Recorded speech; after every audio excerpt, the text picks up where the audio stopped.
theoretically, you get a powerful enough bender, they can bend the core of the earth. That's all. Theoretically. Is there a core of the earth in this world? Are we about to be flat earthers or what? I don't see a glow. I don't ever see a Yeah, glow. as far as we know, the Avatar world is flat. Ryley, Chayce, do you know what we see in episode 1 and later down in episode 19 and 20? We see the ice wall, the North and South Pole. Dragon claw, wing and scale. Come now, let's examine a tale of the greatest beast ever considered. Another episode of Big Flying Lizards.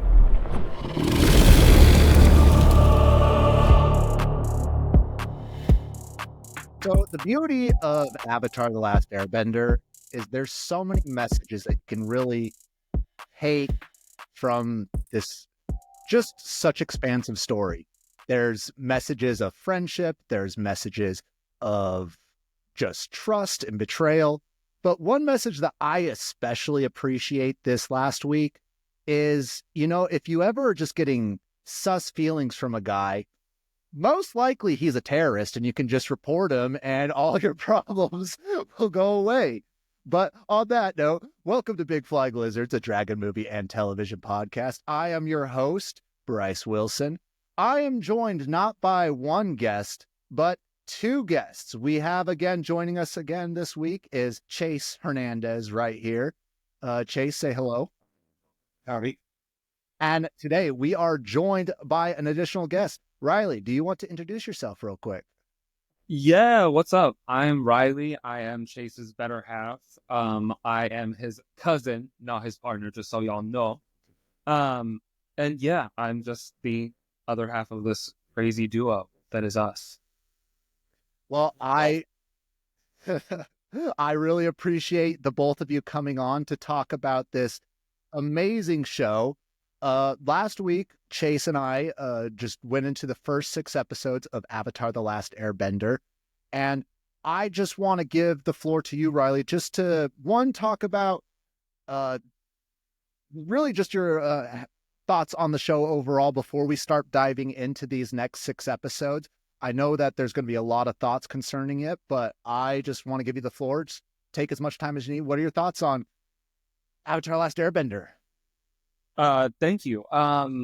Avatar is one of those shows that was so formative for me as a teenager. I think I watched it and rewatched it like 3 or 4 times. And being someone who grew up like incredibly nerdy and like watching anime and stuff like that, and like I think one of my first introductions was Inuyasha back when it played on Toonami back on Cartoon Network. I had always been so into like fantasy and stuff like that, like Harry Potter. And when Avatar came out, I was so intrigued as someone who was like into the idea of like Asian culture and the blending of like mystic backgrounds and things like that, that I was just hyped. It was so sick. And then to see characters that were like fully able to be fleshed out in a storyline that felt mature, but like light enough that you could connect so many different things and just have fun with it. It was crazy. And some of my favorite characters that I look back to, like tropes, have come out of there, whether it's like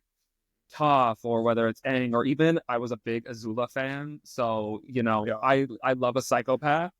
And I just think it's such a powerful show, and the fact that they were able to keep it so true to what it is and expand upon it. I think it's one of the best television shows that I think has ever been created.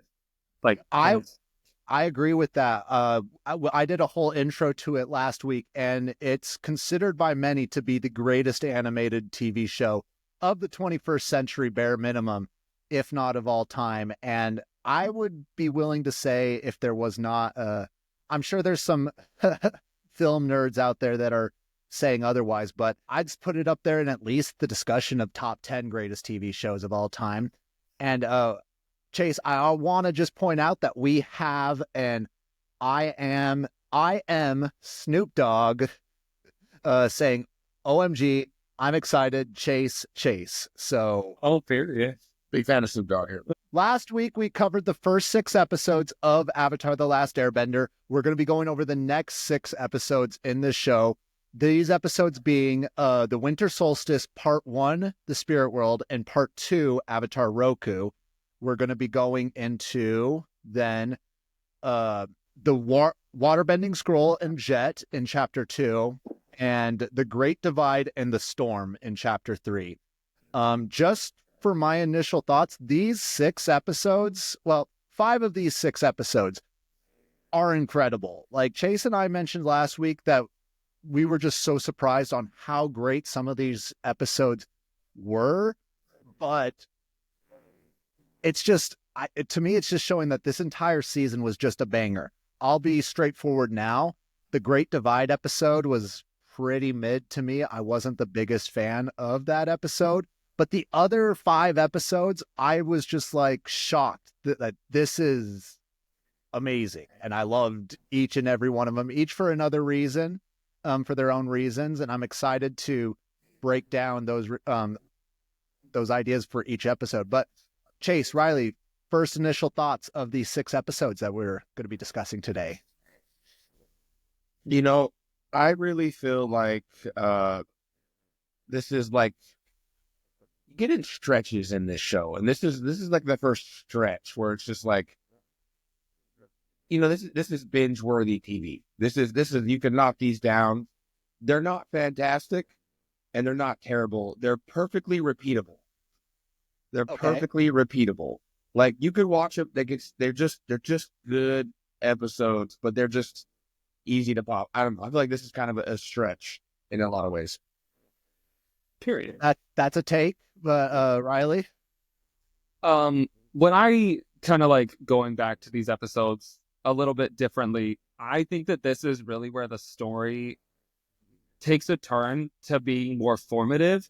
I think the Solstice episodes are 2 of my favorite, where they get a little bit deeper into what the idea is behind Avatar, and where the concepts of like death and life and what it means to have an impact really take a turn. So it was really exciting. I really loved all of it. I think, again, Great Divide episode, mid, but it does talk about some really important things and aspects that they're trying to teach us as like kids, but also it carries on into adulthood as well. So I think this is where Avatar takes that turn into more serious tone versus being that lighthearted introduction that we really saw. And I also think you get to see a lot of the development of Iroh and like his introduction, and just get to really get that Zuko Iroh like partnership, that fun that's there between them. So it was really great few episodes. I really don't feel like you pick up on any of that. I feel like it was a pretty boring stretch. And I would say that that's your personality, but Well, that's a take. Again, I know. Who said it was interesting? It's a weird take. Well, something, and again, I'm excited to dive into this deeper with the both of you, but something I did notice, especially in these 6 episodes, we've seen up to this point that Aang is sort of a carefree, fun-loving guy, but he also has had taken his responsibility as Avatar somewhat seriously. I feel like in this stretch, we really start to see the lying on your resume to get a job at like energy from Aang in these like 6 episodes. He has no idea what he's doing. He's sort of crumbling under pressure. He comes through it in the right moments and gets it done, but he's really like not doing the best he could. But on the flip side, this is where we really start to get to see Zuko's backstory. And Ryley, I told Chayce this last week. Zuko is my favorite character in Avatar. Zuko might be top 5 favorite fictional characters of all time. I am a sucker for a redemption arc character, and especially for somebody who has as much privilege growing up as Zuko had, turn around and have such a tragic backstory, because, I mean, he really does like have one of the saddest in the show. And you really get to see that extent of his growth within the episodes and how he tries to put on this hard exterior, but in reality, he's a little bit of a softie. And it's sort of like that, again, I know Asian culture, but yin and yang between Aang and Zuko, where Zuko he's almost crumbling at his personal goal, but when it comes to like standing up and doing everything that's right for his troops and for his men, he's actually excelling. While Aang, when he's trying to do what's best for the people in the world, he's spinning on his head, like freaking out. But at the end of the day, gets what he's done. But that's something that I noticed in these 6 episodes. For sure. I think to your point about Zuko, I think that he is one of the most complex characters. I think both he and Azula, and also to your point as well, it's like a flipping of that like immigrant cultural thing where it's like the son is always the like privileged one, the light and everything like that, and it's kind of like a flip between the two of them in this story, and then seeing Zuko really get that redemption and tick it off here, I think is really strong. For sure. Chayce, any thoughts on that? Hey. Can I help you? Oh, I feel like you guys are missing the point. Did I say something funny? Nope. And after the first stretch of episodes, they build up a really nice transfer of power. And you guys are getting lost. I think you guys got sucked into the storytelling that you lost the purpose, which is the best character arc in this stretch of episodes has got to be Appa. Favorite. He really takes on a bigger role in the team, and you start to see that really play out. Yeah, there's all this Azula. You guys are lost in the fireworks right now. You guys got to come back down to the base of the team. I think you're getting ahead to where Appa really touches our hearts. I haven't watched it. Oh, period. No, I'm kidding. I've seen it, but this was my take. Alrighty, fair. Look, no, jokes aside. A bit aside. No, the stretch of episodes is good. I think it really just shows you how fast they get into the characters, how quick that all really happens, and I mean exactly like what you guys are saying. I think this is we talk about like Zuko as well. The deeper Zuko gets, it's like the deeper the actual story gets, because I feel like he and Azula, to your point, have some of the most tormented storylines, and I think in a lot of storytelling in a long time. But yeah, this is Appa's world, and they're just living in it. Well, I'm not going to argue with that. I really am excited to break down Azula once we get to the second season. Unfortunately, we only get Easter eggs with Azula, but I have seriously so many thoughts, because Zuko does get a lot of love and gets a lot of appreciation, but I feel like there's a lot of undercurrents for Azula versus Zuko, who's front and center. So to your point, Ryley, like there's so many like hidden messages that are not brought to the screen, but everybody loves our bad bitch over here who's she just wants to conquer the world. Like, what's wrong with that? Just let a girl have it, but I mean, also let Zuko like be a nice guy. Do we not want to have a leather boot on our neck that is Azula's? It's got a spike. I'm in. I think once again, you guys are taking a children's show, and it's weird. And I just wish Appa had his boot on my neck. You got the leather set up. Sorry, as my audio just randomly died on me there. Thank you for the patience. As you guys know, I'm still learning a lot of this producer things behind the scenes, so we're doing that. Is there any other points that we want to go over with this initial 6 stretch episode before we dive into the individual episodes themselves? No, I think we should really open it up and dive in. You know what I'm saying? Get to those walls. So we're going to start out chapter 1. As I said, Winter Solstice Part 1, the Spirit World, and Part 2, Avatar Roku. So Part 1, Spirit World, Aang, Katara, and Sokka encounter a village terrorized by Heibai, a spirit monster, and Aang falls claim to it while Sokka is kidnapped. Aang enters the spirit world, learning Heibai is angered by the Fire Nation's destruction of its forest, and he calms the spirit by giving it a message of hope, which frees Sokka and the remaining villagers. Meanwhile, Iroh is captured by Earth Kingdom soldiers, but demonstrates his firebending strength, and Zuko rescues him temporarily pausing his hunt for Aang. In part 2, Avatar Roku, the trio travel to the Fire Nation temple, invading Zhao and Zuko. Most fire sages betray them, but one stays loyal and helps Aang reach the sanctuary. Roku reveals Sozin's comment will return at summer's end, giving Fire Lord Ozai the power to win the war. Aang must master all 4 elements and defeat Ozai before then. Roku's spirit empowers Aang and repels Zhao's forces and destroys the temple as the group escapes.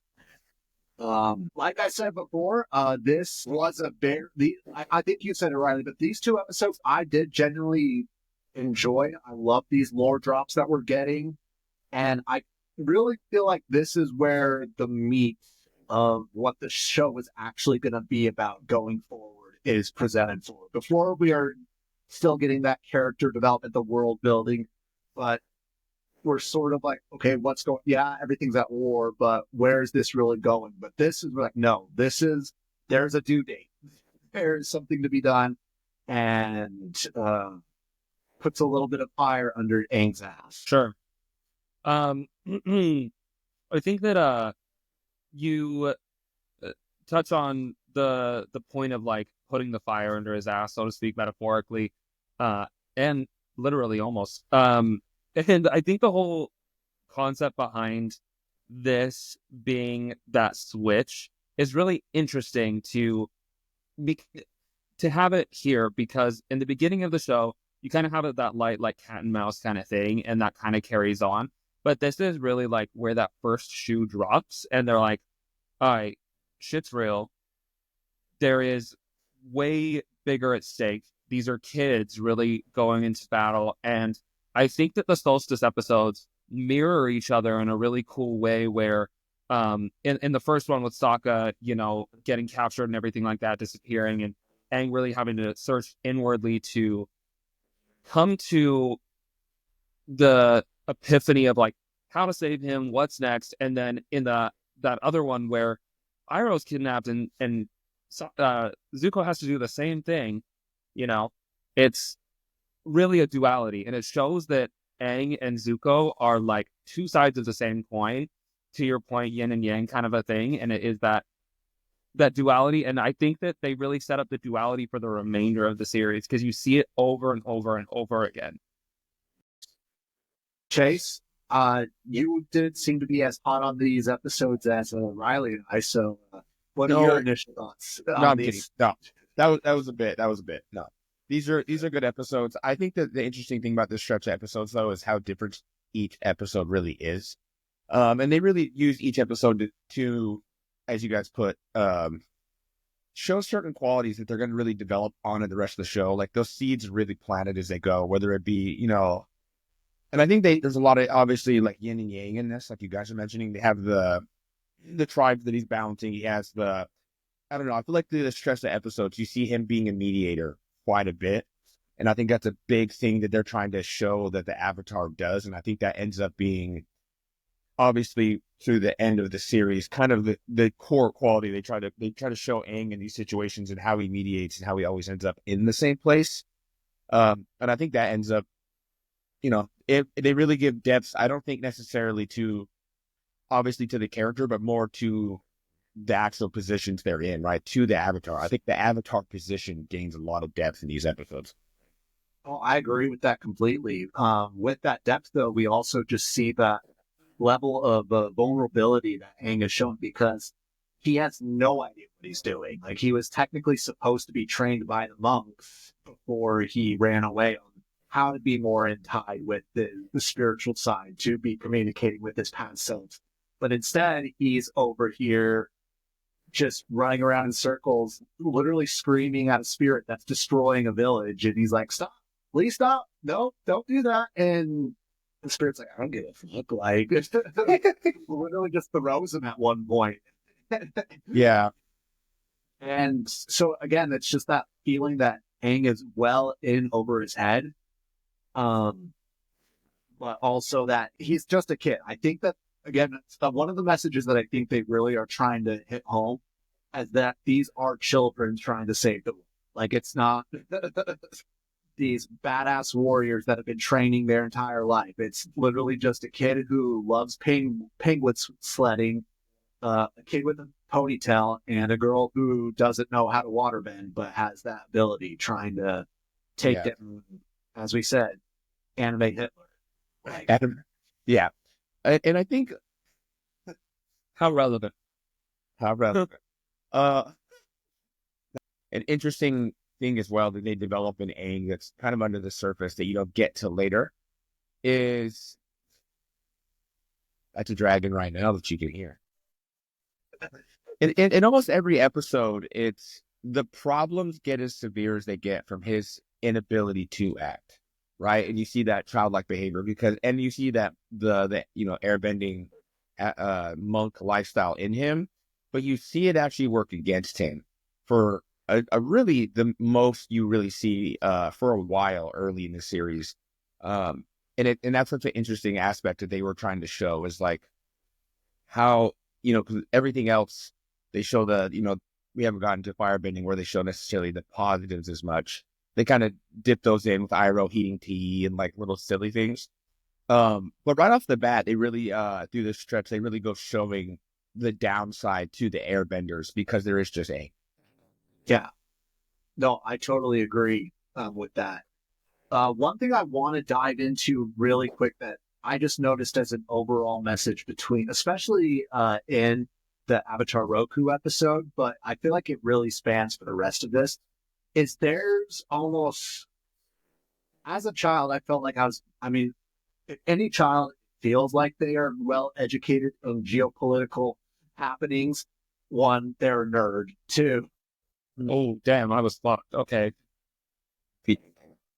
what I mean by that is when you're watching, like when I was a kid, I oftentimes thought to myself, okay, Zhao is on Zuko's side. Yeah, Zuko's banished, but why is he trying to be so adversarial with them? And I don't know if it was a parent, I don't know if it was a friend, or just like, oh, he's trying to get ahead. Like, but in my head, I'm like, oh, they're trying to take over the world though. Like, shouldn't they work together to do it? And I feel like that was mine being naive over there, just not realizing that no, like in these imperial like structures, all these powerful figures are doing everything they can to get ahead of other people. Zhao is like very much the prime example of he is willing to sacrifice everything to get it. Like he doesn't care about his prince. He does not care. Like, and something that has been a little bit subtle up to this point, but it seems like every 5 episodes, Zhao's getting a promotion. And so like, to me, so he's doing what he can to get ahead in life. But on the flip side of just that geopolitical side, I don't know if you guys caught on. I mean, it was a part of it, but when the Fire Sage was explaining after the air nomads were wiped out, Sozin came to the sages and said, you guys don't work for the Avatar anymore. You work for me. And the way I see it is the sages are sort of like the priests of that. There's not really a defined religion. And what fascistic organizations, governments have done in the past is the first thing they do is they go and either turn religion to their side or they just abolish religion in general so that they are the religion. And to me, like, it was just so obvious. Like, again, this is a children's show that we're watching, and they're already getting into these messages that it's just so fascinating that they're already diving deep into that. Well, I do agree. I think that this is that whitewashing the history, though. No, but for real, when I think about it, I agree. And this is something that I did notice when I was younger, and that I notice even more now, is that it is intrinsically put in there on purpose to get people to think.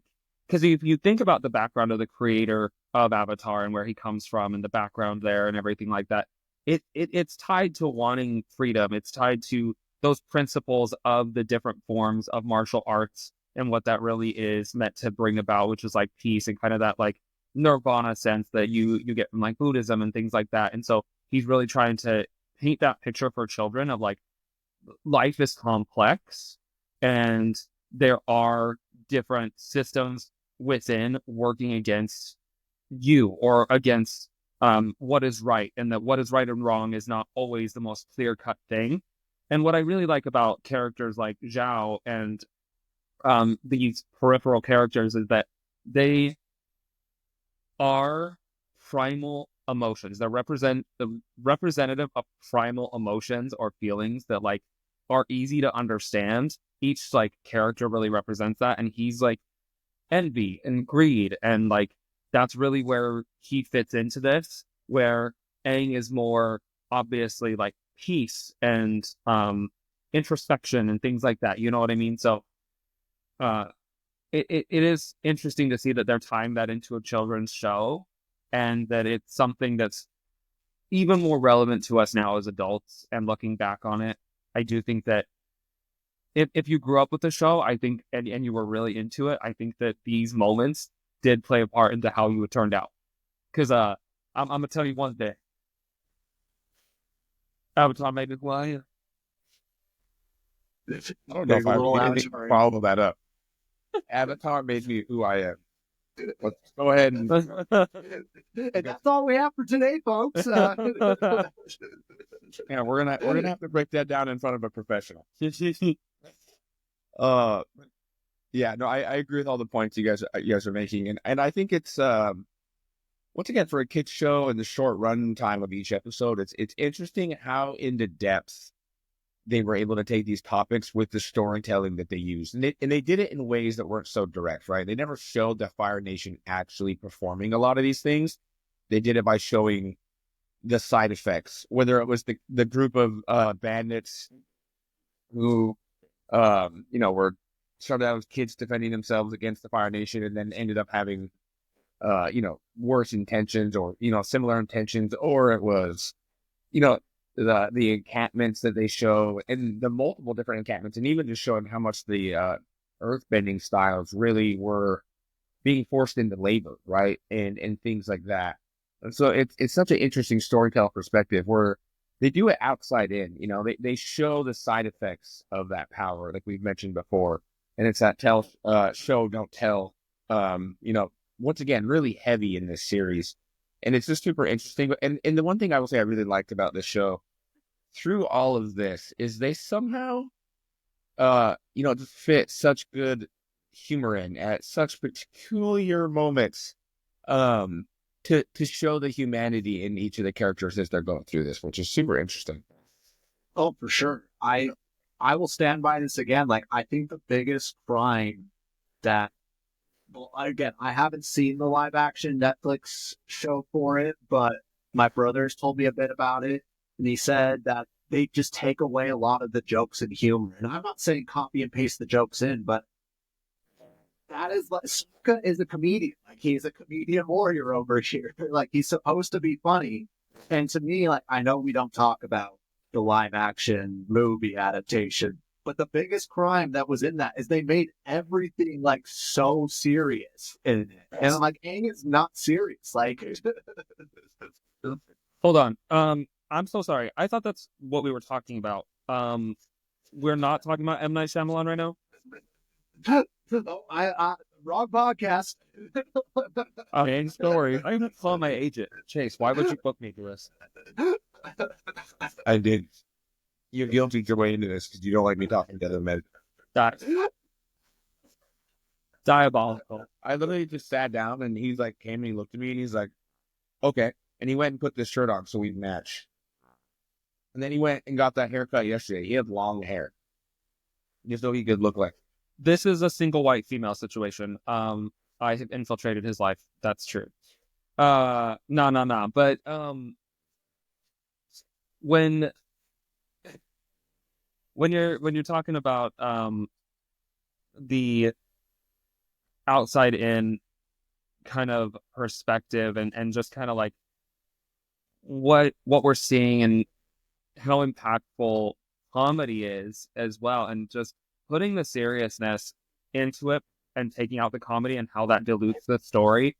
I think that can't remember if it was Shakespeare, not to get all like But there's a story in like Arthurian storytelling and writing and stuff like that like you have to have light moment. It can't just be climax, climax, climax the entire time. You have to edge the audience the entire time. You have to be able to like allow for moments of relief through comedy. You have to be able to let them sit in their emotion, and that's what this show does so well. Especially in these couple of episodes, which could be very heavy. There's some really great moments. I think of Iroh sitting in his little like tub, he's like, I heated it myself, or like the lotus tablet thing. Like all of those little moments are really like they allow the audience to really just be like, okay, great. Like they can sit with it and then they can come back from it. Otherwise, you're just pounding depression into people. It's become very clear to me, all of this together, that I alone am the one that did not attend college. What does that have to do with anything? Shakespeare, dude. I mean, Geopolitical. He doesn't even know how to spell that. Geopolitical. I learned that in college. That's what I did with my COVID experience. I really, jokes aside, education, some education. But there's a lot of deep, philosophical reaches into this show, and they really stem from some other places. And I think the biggest thing that's like really, what's weird? It's weird because it's children, but I forget the philosopher. No, it was young Chief Keef. And he did say, bitches love Sosa. And you see that so much in Aang, where no matter what he does, they just love it, And you see that through the rest of the song. There's people around the world are talking. They're in the barbershop, they're talking, they're saying, Aang ain't this, he ain't alive, he's weak, he's old, he's 100, And I really just think that when you boil it down, it's I mean, we haven't gotten to these episodes yet, but there's so much philosophy that really there's deep panderings. I mean, we have what is that, the 19 the early 2000s ramblings of a young Spears, where they did it again. The same lessons have to be taught over and over again, and the humanity shows through these characters. My God. I don't know what I love more, what you're actually saying, Chase, or Riley's reaction to what you're saying. It's crazy, and this is why he loves me, because he knows that I'm not educated, but I'm wise beyond his years, and he's got plenty of those. And I have as many years as Chase has scars from the stories we tell. Roach pop up, but anyways, back to the story. Don't get us distracted here, college boy. Here. Before we move on, I feel like it's only appropriate that we discuss, one, this is the first instance that we see a dragon in these episodes of the show. We see Why would we Roku's mention dragon? I don't know. We don't know, Chase. Why is that significant to the story right now? It's not significant to the story, Chase. It's significant to the podcast. Why? Welcome to Big Flying Lizards, Dragon movie and television. And I think that's our cut. Okay, well, anything off of that, I would like to say that Roku's dragon is immaculate. As a big, probably on the spectrum fan of dragons, I love me a good Eastern representation of a dragon. I love that classic long body, just mystical, Long body? long body. Hold on a minute. I'll be right back. A long body. But you know what I'm saying? Like that represents, I'm scared, but that representation, I just think is so sick. And I remember watching it and I was like, oh shit, there's dragons in here. And I was expecting a lot more. And then I was sad. But it's okay. When we get it, it's special. And we will be doing a dragon grade for Roku's dragon. However, we'll be saving that for the conclusion of book 1 Avatar next week. So you'll have to sit tight, folks, to see that. I am still nervous on what Chayce is going to be bringing. But Girl, the joke gonna be gone by the time he get back, honestly. I agree, Riley. I feel like I've said this several times, but just Eastern and Asian mythology, architecture, and just all. I feel like as a West, somebody in the United States, we're really intentionally cut off from a lot of that culture, not educated on what it's like, and you have to go and almost do research to learn about these things. They're not going to teach it in our education system. They're not going to be just having it on the like this is the closest to mainstream, I feel like, for Asian culture that they're projecting out generally. And the other thing is too, I think it was like one of the first and maybe one of the only representations I remember where a dragon wasn't just like a fearsome creature or beast to be slain, but like a beast of like respect, which is so big in like Eastern cultures with dragons. Like they're such a representation of like power and mysticism and stuff like that, versus like all the representations that we get growing up, whether it's like with Sleeping Beauty or literally anything else. It's like, oh, beast must kill, die. You know what I'm saying? I'm gonna have to push back, Riley. You're missing one of the greatest dragon stories of all time, Dragon Tales. Period. You know what? I got, I was about to age myself, and I thought you were going to say Pete's dragon. So I thought we were going way back, and I was about to age myself. Period. You know what? Now, before we go. Oh, wait, why is mine upside down? They're back into the Avatar state. Hold on, this isn't going to... it's sticking to me now. But not just Roku's dragon that I love. I was actually really digging the design of Heibai and the spirit, essentially, when he's like in his monster form. Like it was. I really love what they're doing with a lot of these spirits. We haven't seen too many yet, and we're going to get them more in the next week's episodes. But they really have been taking these spirits and just throwing them out there like, what the hell am I looking at right here? Like, this is so awesome, but a little. I don't know your cameras. Okay, so notice the dragon.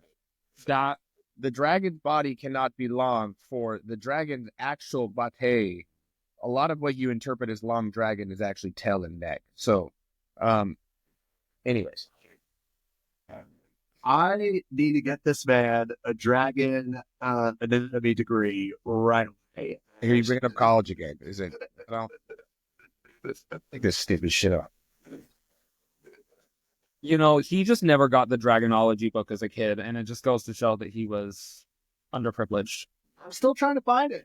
I'm trying to find it in my parents' house right now. Listen, I got mine, so wow, I'm gonna send it over. All right, well, there's a paywall for dragons now. Is there anything else that we want to discuss with these first 2 episodes of this week's 6-episode part? Alrighty. The Waterbending Scroll stressed out about mastering all the elements before Sozin's comment. Aang begins learning waterbending from Katara, who has limited training. Aang picks it up pretty quickly, which frustrates Katara. Katara steals a waterbending scroll from pirates, but struggles to learn its techniques while Aang excels, deepening her frustration. Zuko teams up with the pirates to recover the scroll and capture Aang. Sokka tricks the pirates into turning on Zuko, allowing the trio to escape with their new waterbending skills and the scroll itself. The next episode, Jet. After escaping the Fire Nation troops, the trio meets Jet, a charismatic rebel leader, and his freedom fighters. Jet and Katara bond, but Sokka grows suspicious of Jet's extreme methods. Sokka discovers Jet plans to flood the Earth Kingdom town to destroy a Fire Nation garrison, sacrificing innocent lives, and Aang and Katara initially dismiss Sokka's concerns. Katara freezes Jet to a tree after learning the truth, but the reservoir is destroyed. However, Sokka, with the help of an old man, evacuates the town in time, saving both the Earth Kingdom and the Fire Nation civilians. Just right off the top, both these episodes, bangers. I think the Waterbending Scroll is one of my favorite episodes that we've seen and discussed so far. But Jet is also a really good episode. I hate that dude. You're supposed, well, he's charismatic. He's the heartthrob. That as a young man coming up in this world just made you like, you're like, no, Katara, you're supposed to like him. Well, that's something I actually want to discuss. Like, I feel like that was a little bit of a plot hole because I feel like Aang would have been jealous of because Katara was literally all over Jet, and it was not hiding it at all. And Aang was like, obviously he didn't watch it because he was jealous. I don't think he was. Sokka was specifically the only one that was like, I don't know about this guy. No, I agree. I mean, yeah, to your point, I get what I don't necessarily think it was a plot hole so much as we got to remember that Aang is younger and he probably just, I mean, in the broad scheme, didn't know what the hell was going on. You know, he probably was like, yay, you know what I'm saying? Versus like Sokka, who is like her brother and is like seeing this and is like obviously in defense mode. But to the opposite of Chayce, I thought Jet was dope. I like them little hookies. It reminded me of what's his face from Mortal Kombat, and I just thought about that all the time. I like to make D&D comparisons. I think Jet has his dexterity up to at least 17 right there with sort of moves that he was pulling. A period. Because he was over there tripping people with the hook swords. He was... I do appreciate, because some shows, it's pretty corny how they avoid killing people in the show. And again, like, I'm not going to sit here like, I want to see the river blood flow of Fire Nation soldiers. But they do a great job of just showing, okay, no, they're not actually killing them. Like, they have the guy who has a tree, he's just shattering their swords. Or they have Jet over here tripping everybody and knocking them out. Because it is a kid show. But listen, a hook blade to the jaw would have been real nice. Just one. I'll reserve that for Shan. Period. Yeah, no, I think these episodes were like fun and I think really great development. This is I think the first instance of Katara pissing me off when I watched it though. Because I think that the overall theme of these episodes is like the idea that talent can, like, natural talent can really like throw someone off. This is crazy. This man is Speaking of throwing off, this is an ASMR podcast suddenly, you guys. Not only are we talking about Avatar: The Last Airbender, we are also listening to my cousin devour just copious amounts of random food in this house. We are not cousins. It's a legend. Anyway, but like the theme, I think it's just more so like being comfortable with like you being not necessarily being the most like naturally inclined to something and being okay with that. And like being okay with other people's success. That was really cool to see the other side of that coin as I was coming up. No, being okay with seeing other people's success. I really want to actually. That's why we can't go places. That's actually something though I really want to dive into because I don't want to dive too much into it because it will really bleed into season 2. But I really feel like I agree with you, Riley, that it is a little frustrating to see Katara over here being like, why can't I be as good of a waterbender as Aang? He hasn't even like watered at all. Like Waters. But I think they're really trying to push, like, no, Aang is this prodigy. He's just naturally good. Like, when we'll talk about it in the next episode, but it seemed like he just naturally was really good at airbending. He was teaching all the other kids how to do moves that he was making up. He was just naturally gifted as a bender. And so he's naturally gifted with waterbending as well. While Katara and Zuko are both people that are sort of showing that it doesn't come as naturally. I've talked to a few people and they say, oh yeah, isn't Katara the one that's like such a natural waterbender? And just watching these episodes, like they're trying to really push, like, no, she's not actually a natural. Like she is really struggling. She doesn't quite get it. She needs a teacher. Like it's not even that because she has the scroll and she still can't get it. Like, Right. But I really think that we're going to start seeing, especially when Azula comes in, when Aang actually goes up against somebody who is talented, he gets his ass handed to him. Like he's, and again, like just in the world of sports, and we've talked a little bit about this last week, if you try to just dive strictly off of your own skill and you're not really trying and working and dedicating yourself, there is going to be somebody who's skilled and dedicating themselves, and they will just come in and wipe the floor with you. Like all the skill in the world won't do anything if you're not honing that skill. Yeah, well, and I think that's what honestly, like, I related to most in this TV show the most was because if you really think about it, they never would have got Aang if he was fully matured. And that's how I felt growing up. You know, like I just had to get here, and now there's nothing anyone can do. You know. Yeah. I that was the message I took from the show. Absolutely. I do want so on top. Go ahead. And I think that at the very core of the show, you can see truly that Aang is actually a symbol for baby Jesus. And the fact that people are coming for him, but his power keeps him there and alive. You know? And there's the three wise men. A little more diverse this go around. I'm not gonna lie, Chase, I am so lost right now. Because you haven't, you know what I'm saying? I don't know Jesus apparently. The worst part is that I understand exactly what he's saying. And because of the degree, I think that just goes to show that I'm spending way too much time with this man. But I think that, again, the we're touching on the duality again, because think about how Katara reacts to Aang and his development and stuff, and how, like, at first she's upset and then she's able to move on and kind of move past that, and like this natural ability, and you get to see her continue to grow and like invest in that growth and actually be like happy and want her friend to succeed while she succeeds. And then later on, when we get reintroduced to Zuko and then shown Azula, and you get to see her natural ability and that background versus Zuko having to try, you get to see how they both take those in two different ways. So it's just like a showcase of how to react to each of these things in the same frame. We don't have enough information because we haven't met Azula, but I'm putting this out here now that we'll eventually talk about that.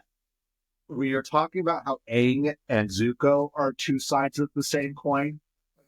So I saw this post on Reddit today that Azula and Katara are the same exact thing. Like, and I think there's like even a comic book where it shows like an alternate universe where it's Azula and Zuko that find Aang, and it's the Water Nation that's trying to take over the world, and Katara is the evil, like, Azula-like figure, and Sokka is the brother who's skilled but still can't really. It's really awesome and like really well thought out. But again, like, we don't have enough information to go off of Azula at this point in time, but just teasing that out in the future. One thing I did also want to point out, this episode, the Waterbending Scroll, is the only time in the entire 3 seasons, including Legend of Korra, that we see Zuko laugh out loud. Like, he does not laugh out loud any other time in the show. And it's when Aang and all of them steal the pirates' boats, and he's laughing at the pirates having their boat be stolen. Zuko just like me for real. And this is an interesting idea that as we're talking about the balance of things that it stick with me because this is with me on this. Reminds me of Star Wars in the sense of like the Force, where like there has to be equal. And I think they do such a good job in the storytelling in this, where as Zuko starts to have questioning, you see his sister, and that's stuff we're going to get into, power. But I also think you see that between Aang and Katara, right? Like where he's childish, she's serious, and vice versa. You almost rarely see them both having fun at the same time. And if they do, you see Sokka. So like they keep a very good balance between the characters of both good and evil, but also childish and mature. And it's kind of an interesting thing they balance through these couple of episodes where they almost do it, and it's hard through these episodes. You never see all four characters really take it serious that much through any of these stretch. And that's kind of something we see carry on for quite a bit of the show. Yeah, I think the only time that we've seen all four characters take it seriously was back in episode 2, when Zuko's attacking the village and Aang comes in and saves them. Like, that's the only time we've seen all four of those like main cast members be serious. Yeah, which I totally think just displays the once again the I don't know. Avatar does such a great job of balancing so many of the qualities and of the childishness and maturity, the scope. And anyways, in the rest of this stretch of episodes, Jeff, you Balancing, for our visual learners. oh, it's going great. And you see that balance amongst us now, right? Like we can't both be locked in. It would be too much for the story. We would be solving the mysteries of the universe. Foreshadowing where we're heading at the end of this series when we get done, talking about it, podcasting it. We're actually going to declaw his cat live. So I'm going to put the avatar state on, and I'm going to pull the claws out. And then he'll be harmed. Can we fix your cat's like digestive system while we're at it, or what? No, unfortunately, that's not one of the qualities. You missed the first 6. I understand that, but with a degree, you're going to pick it up quick. Licky Snick. But anyways, that's where we're at. I love that. I love that we get some visual showing on this show. But no, jokes aside, yeah. There's some interesting qualities that way. That's such a silly thing. But yeah, I think the biggest thing, when we really take full, we've covered a lot of the aspects here, but I just remember watching, as a child, I remember watching some of these things, and it's like the feelings that some of these episodes left. Like if you didn't watch the next episode, they kind of left you feeling grim. They, especially at the time, there wasn't a lot of TV shows that were leaving episodes of you just feeling like, ugh. Like I didn't really love how that ended. It fixed itself, but not really. Like they realistically through this stretch, they don't really solve a lot of problems, and I think that starts to escalate as they go, where they're like coming to like a better space, but not really by much. And you see a lot of that where it's like, coming back to the bigger picture of comparing this to different things we've seen in countries, world wars, where you can go in and stop something, but leaving it after doesn't mean it's in a better place. And so they do a good job showing that aspect of it. No, I really actually wanted to dive in a little bit to the morally gray aspect of Jet's character and his plan, because like as a kid show, yes, Jet is completely in the wrong. And I'd even say just morally, Jet is completely in the wrong. But if we paint it, we've already established Fire Lord Ozai is anime Hitler. If the Fire Nation are Nazis, what is people's thoughts like, okay, this area is being controlled by an army of anime Nazis. Is it justified to take out that to free the people in the valley if it's going to wipe out people as well? Again, like, obviously the morally correct answer is like, no, you want to save the civilians, but I don't think it's as black and white as the show. Like, no, it's wrong. Like, no, like they're trying to free them from a genuine evil that's, one, killing innocent earthbending people, and two, starting colonies in their land and taking their land away from them. So no, go ahead and finish your point. Oh, I was just gonna say, like, to me, like, I don't think it's one of those things that's just so black and white where, like, yes, Jet is completely wrong.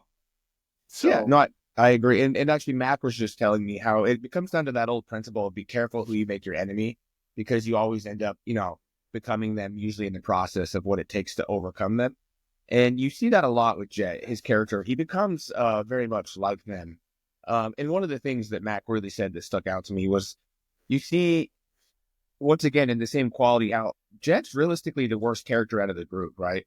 He really is the one in charge and everyone else follows. And once you see Jet removed, you really do see the rest of the group kind of change a little bit. And you see that through it once again the rest of the show. those that are wondering, Mac is the firebending hairless dude. That's So we have a Nazi in the house. Did you not see the thumbnail, Riley?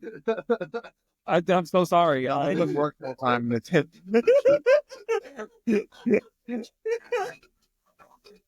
Oh my gosh. To piggyback off of Mac's points, I do think the moral ambiguity of Jet is something that frustrated me as a kid when I was watching it, because you want this cool character, this person to really be aligned with, the protagonists, and then you're seeing that he doesn't really fall anywhere outside of his goals and his ambitions.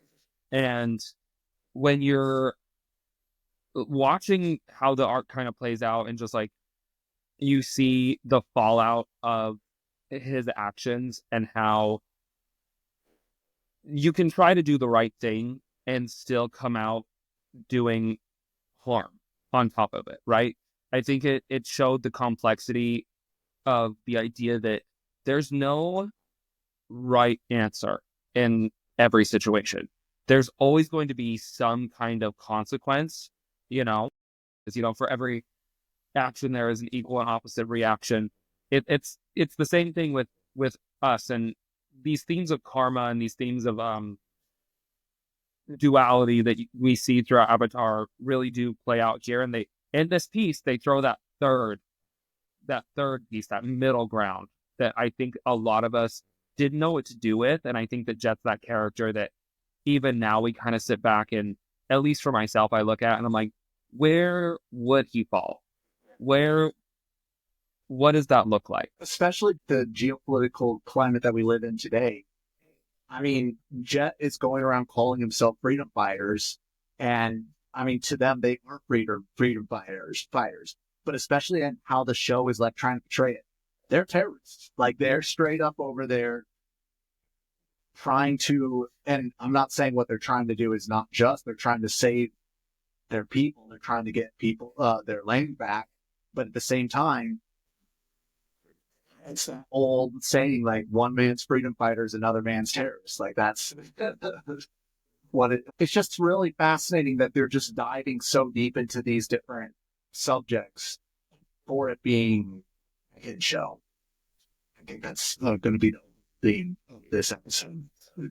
Yeah, and I guess once again, like we mentioned in the last, is it's how they cover so much ground that way, and why it's that's why it's a show you can watch at 12 and now watch at 30 plus and still relate to and everything that way. And so it really does have such a good message that way, and such good examples. And I think that also, it's a great example of how your physical body shouldn't hold you back from performing at your peak. You should really allow your mind to take you to the next step, because sometimes the body can't, because you let it deteriorate. And I think that age is just nothing but wisdom. Yeah. Other than the exception in the room, totally agree. All right. Is there anything else that we want to go over with these 2 episodes? I think we covered it. All right. Well, we're going to dive in to Chapter 3, The Great Divide and the Storm. The Great Divide. Aang, Katara, and Sokka encounter 2 Earth Kingdom tribes, the Zhang and the Janjin, who have been feuding over a century. Each tribe blames the other for past troubles. Aang helps the tribes cross the Great Divide, facing dangerous canyon crawlers along the way. He sends Appa with the most vulnerable members and guides the rest with an earthbend. To end the feud, Aang fabricates a story about their ancestors, that they were actually twin brothers who played a children's game and reconciled with the tribes. They continue on their journey to Ba Sing Se following that. The storm. The fisherman blames Aang for abandoning the world, prompting Aang to reveal his past on how he ran away from the air temple to avoid being separated from Monk Gyatso, and was caught in a storm leading to his 100-year encampment in the iceberg. Iroh shares Zuko's tragic past. He was scarred and banished by his father, Fire Lord Ozai, for speaking out against a reckless military plan and refusing to fight him in a duel. During another storm, Aang saves Sokka and the fisherman, entering the Avatar state, but escapes safely. Zuko rescues his crew instead of pursuing Aang, showing his rare moment of selflessness. Kicking off with The Great Divide, I love the message behind it, in the sense that it's one of my favorite things to say in my life and in my career and in my world is there are 3 sides to every story: his, hers, and the truth. And it's always going to fall somewhere, in the middle. And that's where this is. It is this story where these people have gone so far down the line that they don't know what's true and what's not, to the point where you can create anything to resolve the issue at that point. And sometimes that's the right answer. It goes to that moral ambiguity piece of things, where you just have to sometimes make a decision that might not necessarily play to your moral compass, but it is ultimately the right decision because it creates positivity in the end. And to your point, as earlier, it's just an allegory. That's literally all the episode is. There's not really I don't think any meat to it, other than the fact that they just wanted to teach you a good lesson. Yeah. This is the closest to a filler episode that actually was longer than just a filler section. This was a filler episode, and I think they just wanted to throw in a country earthbender that was a little crazy and reminded me of some family members. But I also think, hold on, I think this also mirrors real life because, it plays off of us. And I think that No, it doesn't. That way represents that country bumpkin yeehaw, and I represent the elegant and regal side of things. And I just think, it's beautiful to see that, just like in our lives in Avatar, you can bridge that gap. And sometimes all it takes is the little lie that we need each other. So I get where you're going with this section, and I also understand what they were trying to do, but in all reality, 100 years is not that long if we're talking story to story passing down. I shared a piece of my family lore with Chayce last week, but I was having a conversation with my grandfather recently, who's in his late 80s, and he this still is just a mind-blowing thing to me. He remembers when he was a little kid listening to his grandparents talk, and they were talking about where they were when they heard about Lincoln being assassinated. It's one of those things that's how did this get so how did these details get all so out of whack? That's what I'm saying. But listen, go ahead. I was just going to say, if they hate each other this much, you think they act like they don't talk about anything else. Like they literally said that they'd rather get captured by the Fire Nation than travel together with them. Like they're over here saying we'd rather get thrown into prisoner of war camps than travel with this other tribe. And they get convinced off of a lie that Aang tells. Like, But think about this. This is a good point. I think it talks about the dangers of an echo chamber, right? So 100 years, to your point, not a long time. The story probably still kind of fresh. But think about where we are now. I mean, in the span of like 5 years, my great uncle got convinced that the radar you see on the Weather Channel controls the weather. So it doesn't. Unfortunately, it doesn't. It's actually my cat. And every time he shakes his paw, it snows. And that's because he's a coke addict. But neither here nor there. He's too fat for that. You know, they're fat coke addicts. Anyway. Yeah, he'd be Pablo perfect. Escobar. Period. So speak on that. Anyway, but it also it goes to the point of when you are confronted with something that you believe in fully, right? Because like to them, the Avatar is their savior, right? That is their person. So like, oh my gosh, your savior is telling you this thing, or like, you know, your lord, your whatever. It also speaks to the truth of like propaganda in the sense that, oh, your whole belief system could be changed very quickly if you're not strong in your moral principles. So I think it's two sides, but I mean, I agree, it is a plot hole, but if we want to really just like play around with it, we can say that, you know? Yeah, I guess that, you know, I think this is a fun time to take an intermission. And what if we all had bending styles? What would they be? Because he would be an airbender because that was long-winded. I would be an earthbender. First of all, he is going to be a piss bender because he's a crybaby. I remember seeing that in the kids show. You missed that episode. Oh, I like that. did miss the piss bet. Diddy's episode. I think, It was Nickelodeon.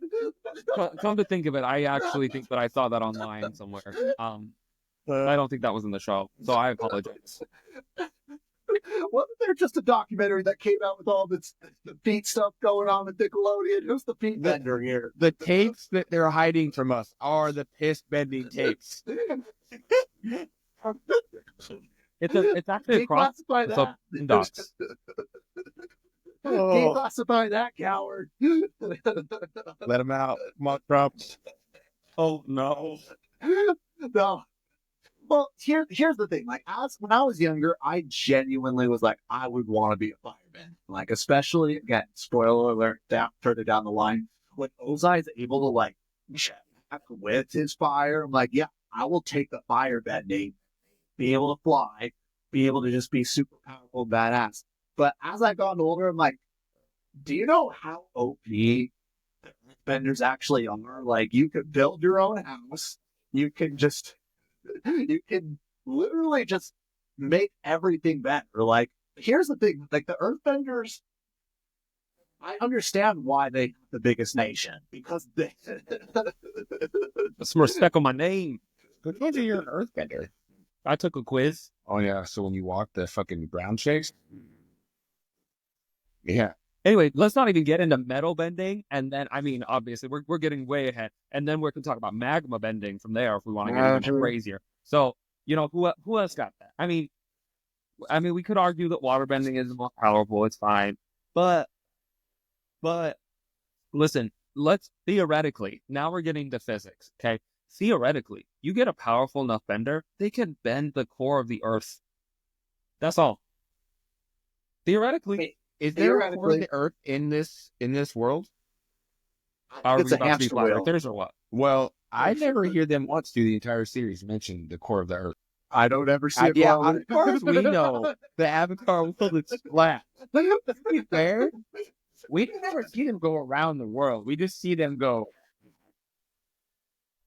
Did we just stumble across I'm starting to something? wonder: is flat? Is the flat Earth? Is this truly the message behind Avatar? Mind you, they don't go to like the East and West Temple. They have to go across the middle. They have to go north and south because east and west isn't that far. You're right.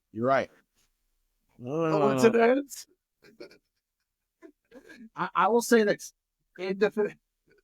especially in these different D&D maps, they have like planes of existence, and the way I view it is that there's like the spirit world that's parallel with the world of reality, and that's where it's sort of like intermingles there. But This is also interesting because whenever you watch them fly Appa over the ocean, you don't ever see, Oh my, we're not doing the horizon theory. well, in the I'll Zuko, one up it. Riley, Chayce, do you know what we see in episode 1 and later down in episode 19 and 20? We see the ice wall to the north and south pole. I think that It has been such a pleasure being on this podcast, and I would love to continue. However, I need to rethink my life and what I think is real based upon the fact that Avatar may have an ice wall and it may be flatter. No glove. You got. Wait, I feel like there is a glove in there somewhere. I don't know. there's technically not gravity in it either. Airbender. You know what? Period. Anyway, I feel like we should Continue with the show. continue on.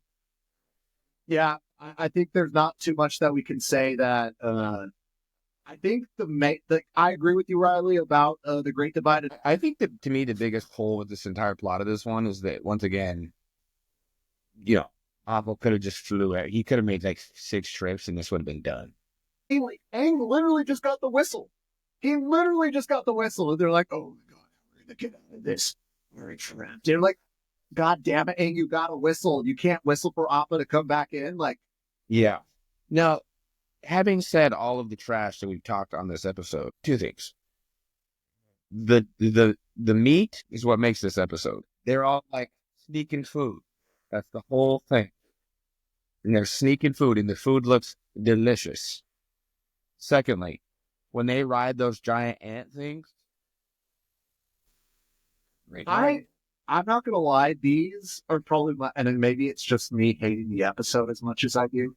I don't like the design of like the canyon crawlers. They just look like cockroaches and ants combined and blown up. which once again comes back to our whole topic of they don't have normal animals in the show. They don't. They don't. Also, there's probably a better show to discuss this. Drumsticks in animated shows look so amazing, but in reality, there's probably not a lot of seasoning on that chicken or whatever. There's only one place to get a drumstick that looks like it's an anime, and that's at Disneyland. Or Ren Fair. Or Red Fair. But I mean, here's the thing. I take back what I said about the bending styles. If I was going to be in this series, I would be a seasoned bender. Because I would carry Saul with me, and I would. I thought you already declared last episode into your backbender. That's because he has lordosis. He's got certifications for that. He does. But no, I agree. Ghost is that we exchanged this episode out for so long. This episode got a lot of plot holes, probably the most in most of the series. Between Appa, it's the plot armor that keeps it. There's no reason this episode should have been hard at all. Like it really is it's just I really do think it was one of those ones where they were phoning in something. Because the episode feels like it was meant to have more than just this in it. And then it ends up, you get to the end of it, and you're like, I just watched 30 minutes of 2 days. I'll say this. I want to see the rated R version of this where they actually kill half of the tribe of each other. Like they just have to come together. Like, why are we actually fighting? Like that would make more sense to me. Like that they just experienced so much tragedy together, and then there was we realized like, okay, if we keep doing this, we can't sustain. But instead, they're like, they cut the guy's beard off, and then the guy loses a ponytail thing, and that's like the worst damage that they suffer in this. For some people it is. I don't know about you, but I accidentally shaved my mustache off not too long ago when I was trying to trim it, and I had to shave my whole face, and I genuinely thought that my only way out was death after that. So sometimes that is it. I had to do a bit saying that I was changing up my look, similar to how Daemon Targaryen was changing up his look in House of the Dragon because I misshaved my beard, and I looked like a police officer for a simple Ooh, period. The eye just looked sad. And Chayce, when he had his beard, he looked like he was an ICE agent. So, I thought I was getting deported. The night is still young.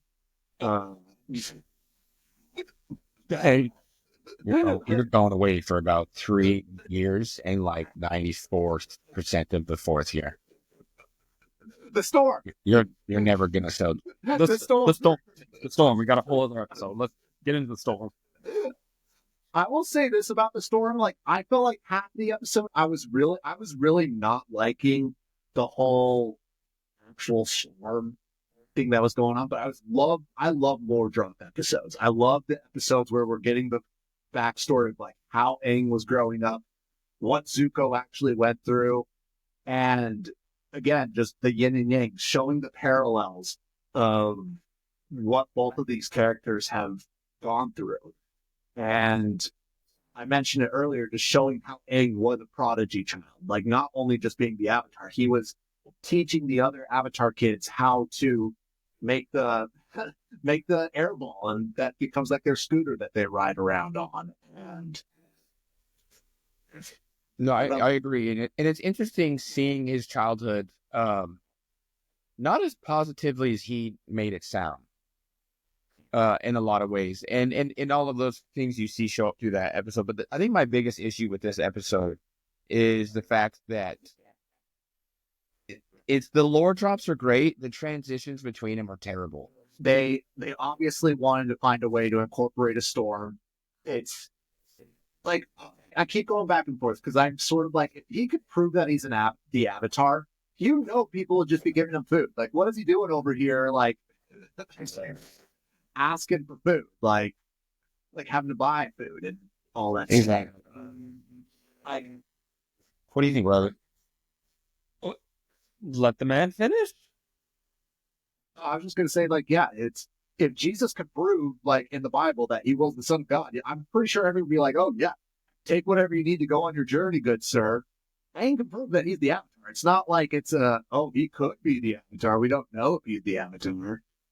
Hallelujah. I will say it is hilarious bringing up all of that in the way that he shows everybody that he's the Avatar was like the little dumb trick. He's like, I do think that that's really funny. I think that's one of my favorite bits of the whole show, and I think about it and the little music that comes with it. I do agree with both of y'all. I think that the way that they introduce some of the lore drops, like the star, I think is kind of weak, and it's not really like it's clunky. But when you get in there and you're able to see, it's really fantastic. I think the one thing that stood out to me as a kid, and even looking back on it now, is that you're getting the parallels and you're getting to relate to Zuko and to Aang through their background in whatever way suits you, right? So if you're someone who did have to like fight growing up to be represented and you really had to claw your way through it, you are able to see from Zuko's side. Or if you are someone who is a prodigy and like you were well celebrated and stuff like that, it goes to show that it can still be challenging and that maybe you don't feel great, right? And then both of them put up this like front that things are better than they were. So it's really looking at your past through rose-colored glasses, or even just being able to see the good in hindsight, because hindsight's always 20/20, right? One thing that I did actually just realize in the show, the reason he runs away is because they're taking him away from Monk Gyatso, which I also was thinking in this episode, okay, he's running away because they're going to take him away from his mentor. So why is he running away if he's just like, he just, well, it's like, I think it's like one of those things where it's like you, it shows anxiety, and it shows the, like, sometimes you end up self-sabotaging. That's kind of like what it is, right? Because Monkey Yatsu is like, no, like I'm gonna protect him. Like he is my son, basically. And Aang is so in his head, he doesn't realize what he has in front of him. And so he lets his anxiety, he lets those intrusive thoughts go, and he ends up self-sabotaging and putting himself in this situation where now here he is 100 years later with nobody essentially having to start from ground zero. So it's like you can be your own worst enemy if you allow your thoughts to really like take over. And I think that's a big piece of this conversation and of this episode is like, you can't assume anything. You have to go into like life with an open mind and an open heart, I think is really one thing that I take away from it. Yeah.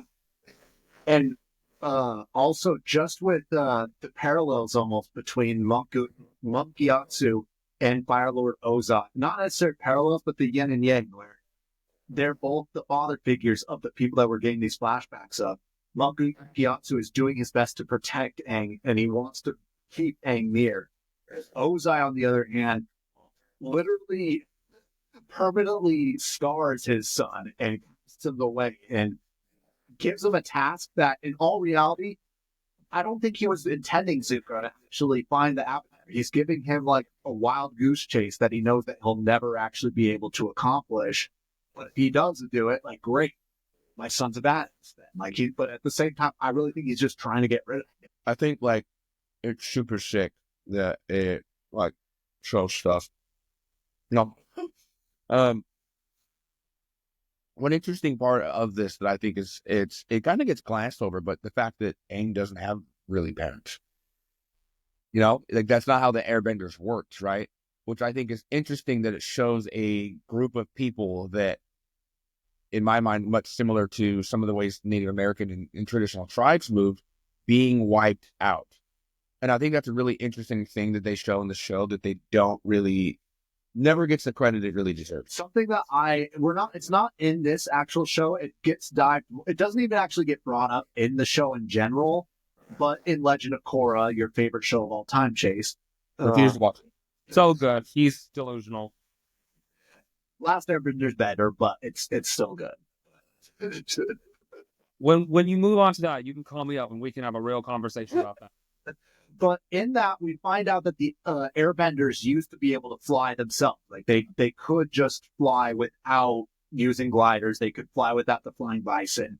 And the whole big thing that is, and we'll actually get this message later on in the show, but a big part of Airbender, like the Air Nomads lore, is letting go of earthly possessions, letting go of earthly emotions, and just being free in the wind. But there's a fan theory that believes that the reason that they no longer are able to fly in general like they used to is back then when all of them were able to fly, they were in their cloud city or whatever it is, and they didn't have access to the sky bison. And once they got access to the sky bison, they fell in love with the sky bison so much that they're like, we'd give up the ability to fly because you have to have no earthly attachments to have the sky bison, because that's their boys. It's our boys. It's your main character. Listen, I would do it too. And you throw a Momo in there, it's over for me. I do it for a Momo. I don't need to fly it. But Sky Bison help them fly. But for Momo, I do it for Momo. Momo, you could hold. You know what I'm saying? Momo, you got. I think this episode really does a good job of showing us how, you're only as good as your delivery system. And I really think Appa has the best delivery system to the story through Aang, right? They do such a good job of enriching Aang to try to prop up how great Appa is. Appa is the last Airbender. Aang is just... I mean, isn't it somewhat... I might have gone somewhere deep into some weird Reddit thread. Weird. So this either could be legitimate canon, or it could be something that I just read somewhere and just put into my own head canon. What does a canon have to do with this? But isn't it don't the Sky Bison have some ability to bend? Or am I crazy? So they do actually discuss that each one of these, there's each creatures that are the original benders. Like the Sky Bison were the original airbenders. As we'll learn about, the moles, like the giant moles, were the original earthbenders. And then the dragons were the original firebenders. And and then we also find out that those koi fish that we're going to see in the next chapter were the original waterbenders. So I mean, like, let's be real, the koi are the most lame out of. Period. But yeah, like these, because, and again, not to jump ahead, we'll dive into it once we get to book 2. But Toph learned how to earthbend from the badger moles that use their blind like Toph is, and they're able to earthbend, and she learns from them, and she learned from old people. That's that. The conspiracy tied into this show. Period. I'm in. I'm already pre-booking myself for the top episodes, just so you're aware, because that's my bitch. Oh, she filled it. You what?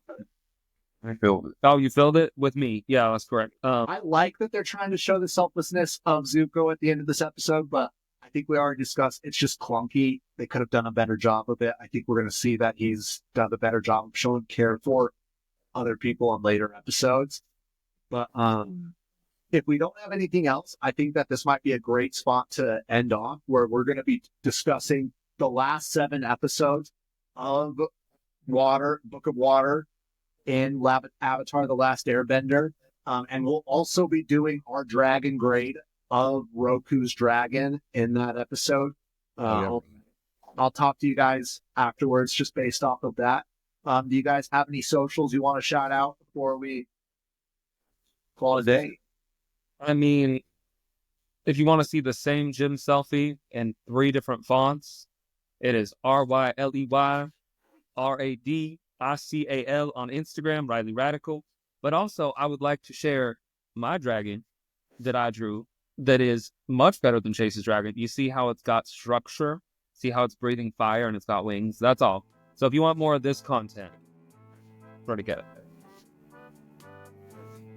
Chayce?